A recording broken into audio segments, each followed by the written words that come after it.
Mga koponan mula sa Pilipinas at iba pang bansa nagtagisan sa iba't ibang extreme sports sa Davao. At nakamamanghang sand sculptures ibinida sa Lingayen, Pangasinan.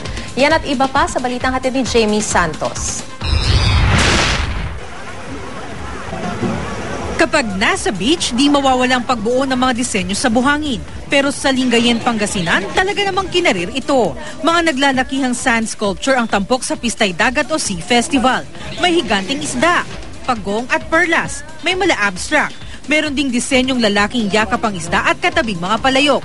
Agaw pansin din ang hugis motorsiklong may iba't ibang ukit.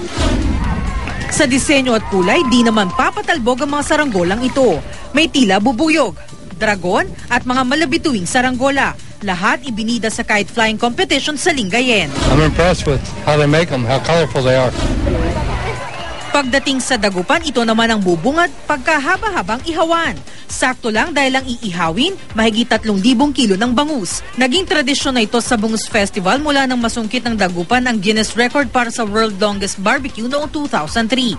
Umabot noon sa mahigit 1,000 metro ang ihawan para sa 10,000 bangus. Mountain biking, trekking, whitewater tubing at road running. Sa mga extreme adventure na ito, sumabak ang mga kalahok sa ikatlong International Mount Apo Boulder Face Challenge.